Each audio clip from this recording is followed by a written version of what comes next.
Olá, o meu nome é Luiz Roberto e uma vez mais nós vamos aqui trabalhar uma pauta espírita. Aliás, eu mudei o nome do nosso canal, ele era Conversa Espírita, mas descobri que já existe um canal bem mais antigo que o meu, chamado Conversa Espírita, aliás, muito bem aproveitado pelo seu criador. Como dizia o meu pai, antiguidade é posto, abrimos mão do nome e mudamos para Espiritismo em Pauta, até porque o material tratado aqui sempre será uma pauta espírita. Hoje nós vamos falar sobre a direção dos centros espíritas. Eu fiz uma adaptação de um material que eu tenho sobre gestão pedagógica, de autoria do professor Francisco Franco, e adaptei à realidade das direções espíritas, das diretorias espíritas, dos inúmeros centros espíritas, pequeninos e grandes centros espíritas que nós possuímos instituídos no nosso país. Eu, de começo, apanhei aqui uma assertiva do espírito André Luiz que diz assim: nenhuma organização útil se materializa na crosta terrena sem que seus raios iniciais partam de cima. Assim, o centro espírita, por sua relevância, tem sempre origem espiritual. Vamos trabalhar então a gestão ou direção do centro espírita. Começando aqui, eu coloquei em alguns itens, 10 itens se não me engano, o acesso à direção do centro espírita. A regra é que este acesso seja de previsão estatutária. Aliás, a regra não. O ideal é que este sujeito, candidato a diretor do centro espírita, ele o seja através de uma previsão estatutária. E é necessário que esse espírita seja um espírita antigo, experiente, comprometido com os ideais do espiritismo. É claro que isso, agora sim, em regra, não ocorre. Não ocorre porque muitas vezes a criatura se aproxima do centro espírita por um estado de necessidade qualquer, acaba ocupando algum espaço, e mesmo sem ser espírita, sem ser esse espírita antigo, experiente, comprometido com o espiritismo, acaba sendo guindado por questões de forma estatutária à condição de diretor do centro espírita. Talvez até porque é uma pessoa muito conhecida na cidade, muito popular, tem uma profissão de destaque ou coisa parecida, bem sucedido na sua atividade profissional, enfim, acaba sendo guindado à condição de diretor do centro espírita. Esta é, infelizmente, a regra, mas o indicado é que ele seja um espírita antigo, experiente, comprometido com os ideais do espiritismo. Melhor, então, que o centro espírita atenda à legislação vigente na sua Constituição, como entidade regularmente instituída e independente, e tenha, então, em princípio, um estatuto que possibilite a eleição de diretores do centro espírita, e que esses diretores sejam, sim, espíritas antigos, experientes e comprometidos com o espiritismo. Nós vamos aqui falar sobre a liderança na direção do centro espírita. Esse diretor espírita, experiente, comprometido com a doutrina, ele deve saber de si, que é, no cargo que ocupa, uma peça substituível. Ele não deve querer, desde logo, se eternizar no cargo, até mesmo por força estatutária e legal. E saber, desde logo, que ele será despojado desse seu cargo, também na forma estatutária e legal. Ou seja, o cargo é transitório, a atividade no centro espírita deve ser permanente e ascendente, sempre para melhor. Mas o sujeito deve, desde logo, saber que ele está ali de forma temporária, não querer se eternizar no cargo, pelo poder. O diretor do centro espírita, sendo esse sujeito antigo, experiente, comprometido com o espiritismo, ou com a liderança no centro espírita, ele deve evitar ser esse sujeito de espírito autoritário, que ainda nutre os dirigentes, que os impede de articular com a coletividade do centro espírita a benefício geral. Por exemplo, a figura do médium principal. Os centros espíritas têm médium principal. Eu conheço os centros espíritas que tem aquele médium principal que, enquanto ele não dá comunicação, os outros devem permanecer calados. Se ele ficar quieto o trabalho todo, não tem comunicação com os espíritos, porque ele é o médium principal. Ou então, a figura daquele dono e fundador do centro espírita. Esse sujeito dificulta o acesso do coletivo e da permanência no centro.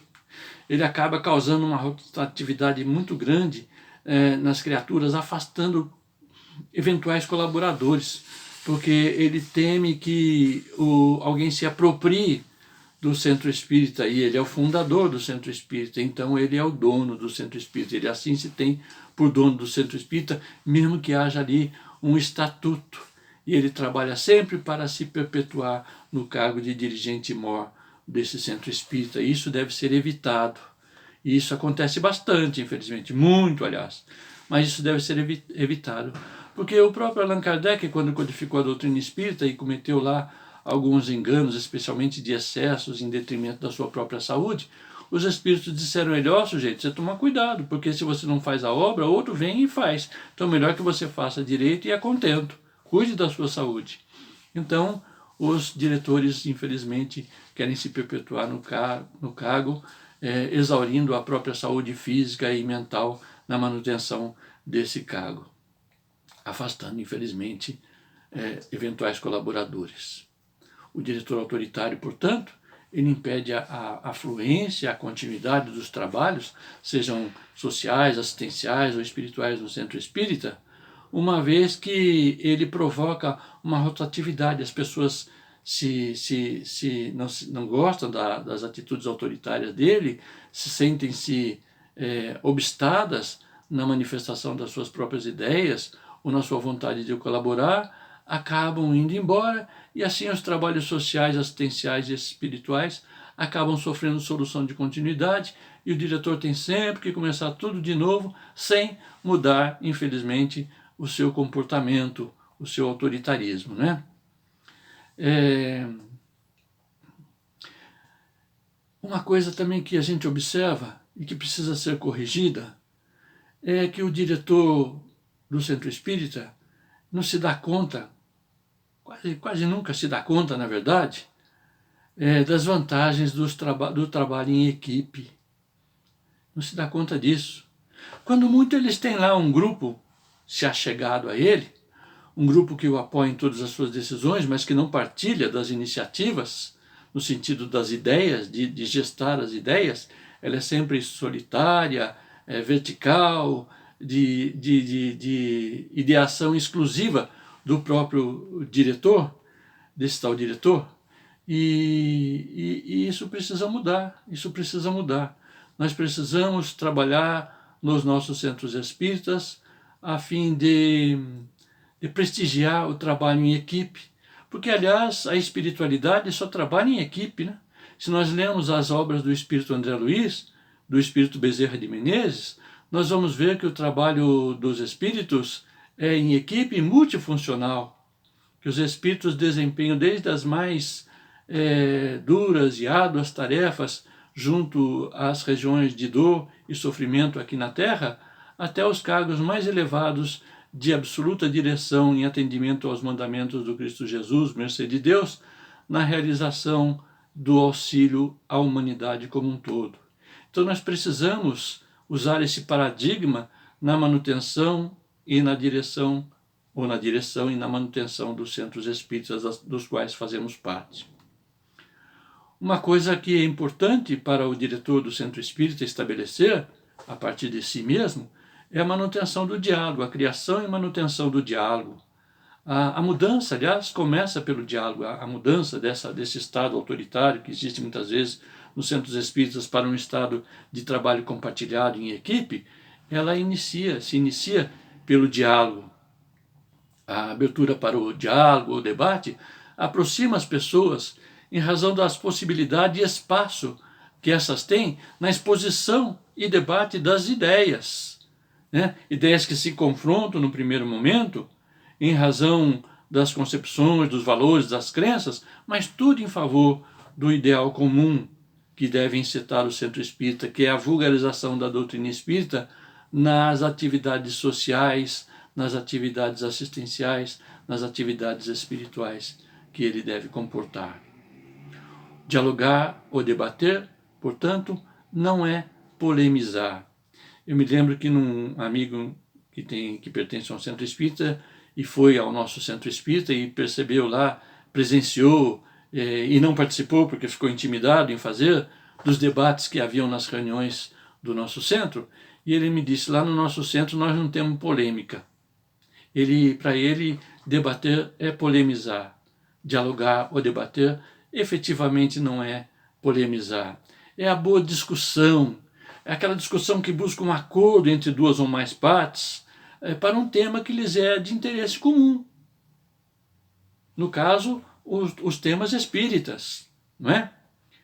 O sujeito tem que se compenetrar de que dialogar e debater as ideias é gerir o centro espírita em parceria, compartilhando acertos e erros, não assumindo para si só esse tal diretor os acertos e sucumbindo aos erros. Ele é compartilhado. Acertou, vamos adiante. Errou, corrijamos e vamos adiante. Sempre em equipe, o trabalho sempre em equipe. E para isso é necessário ter tolerância, né?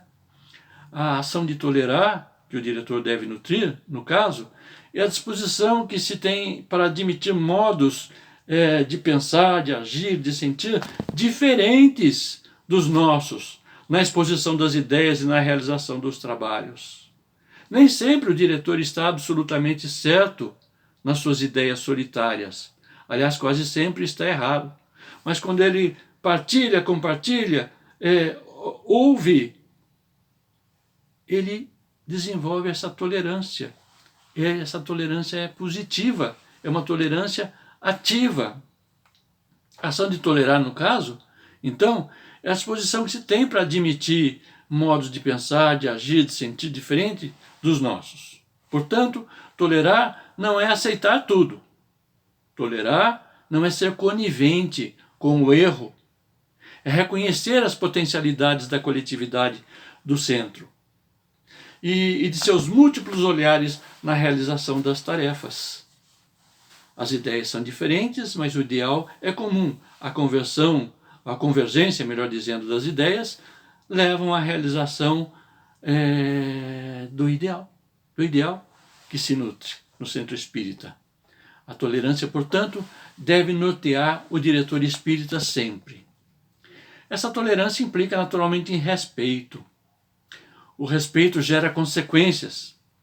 O diretor espírita, quando se norteia pelo respeito, ele gera do outro consideração e atenção para si mesmo.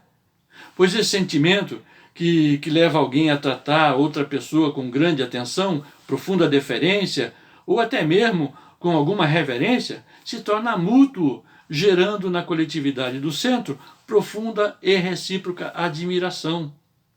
Porque todos partilham da realização dos trabalhos no centro espírita. Sem respeito, portanto, não existe trabalho colegiado, trabalho coletivo, trabalho parceiro no centro espírita.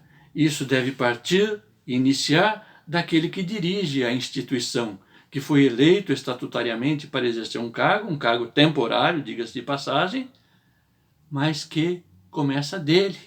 Ele deve dar o exemplo porque ocupa um cargo diretivo na casa espírita.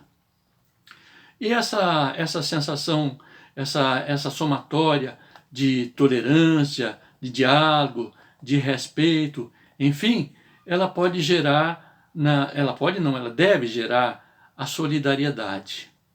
Ter solidariedade para com o outro é ajudar o sujeito a alcançar o sucesso nos seus empreendimentos. No comum das vezes, é assim que acontece.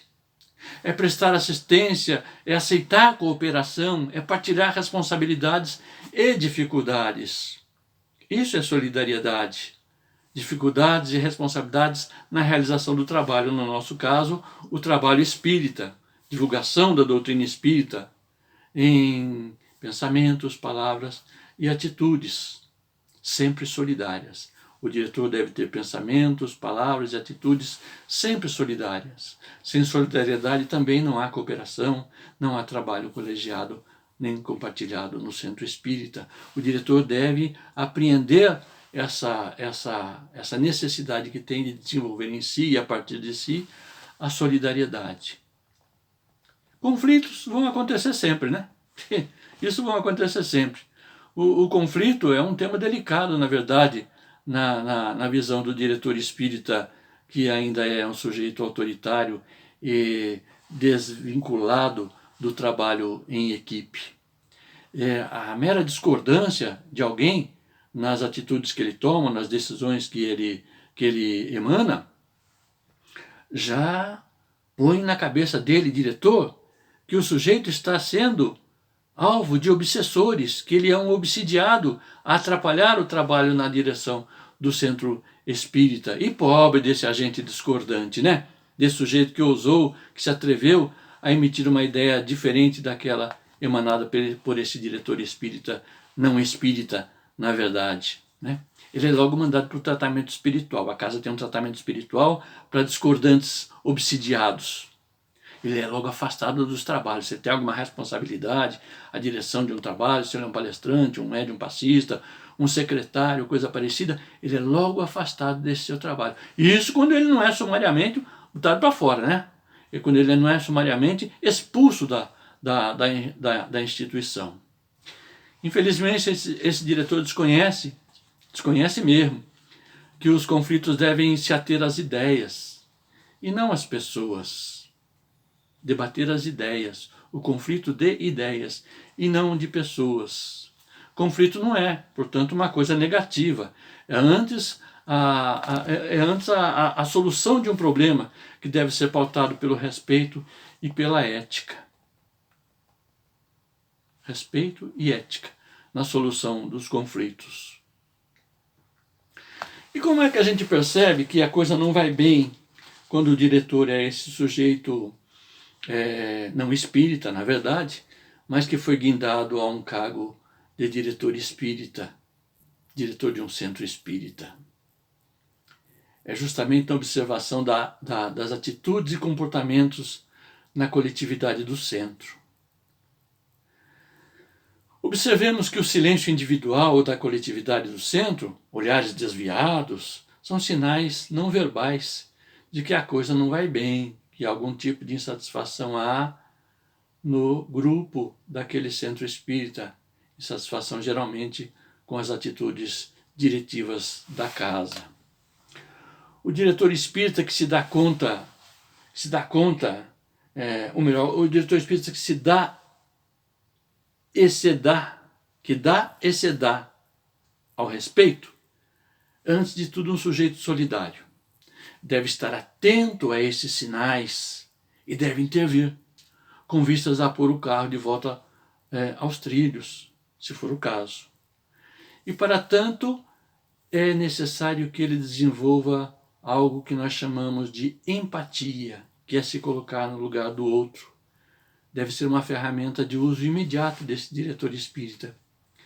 Porque há dirigentes de casas espíritas que não aceitam a posição do outro, não aceitam a colaboração do outro, porque diz que a tarefa já está realizada ou já está em realização por outras pessoas, que não é necessário novos colaboradores, por exemplo, que o grupo está pronto, alijando desde logo esse sujeito que tem essa necessidade, essa vontade, esse anseio de realizar alguma coisa no centro espírita. Me lembro do meu pai, que quando uma pessoa vinha com uma ideia, meu pai diretor do centro espírita, um excelente diretor, não temo em dizer isso, excelente diretor, quando alguém vinha com alguma ideia para implementar nas atividades do centro espírita, e é claro, o meu pai tinha condições de analisar a ideia, ele dizia para o sujeito: muito boa ideia, vamos colocar isso em prática. e você, portador da ideia, será o dirigente dela. Dava logo à pessoa a condição de dirigir aquela ideia que ele trazia. Claro, se a pessoa que trouxe a ideia realmente a tinha e queria implementá-la nas atividades do centro espírita, ela aceitaria de bom grado e imediatamente colocaria mãos à obra. Mas se ela disse por dizer, logo ela abandonava a ideia e não se falava mais nisso. Então, nós precisamos ter empatia, se colocar no lugar do outro para a realização, nós diretores, né? Para a realização desse trabalho parceiro que deve ser uma premissa no centro espírita. Evoluímos individualmente, entretanto evoluímos juntos. Vamos adiante, portanto. Peço a todos que, se gostaram, compartilhem o conteúdo desse vídeo, prestigiem o nosso canal e, numa vez mais adiante, em uma outra oportunidade, traremos um novo vídeo, sempre com o objetivo de estar pautando o Espiritismo, falando das realidades que nós espíritas enfrentamos em razão da nossa voluntária pequenez. Eu digo voluntária porque oportunidade não falta para que nós cresçamos. É isso. Uma vez mais, vamos adiante.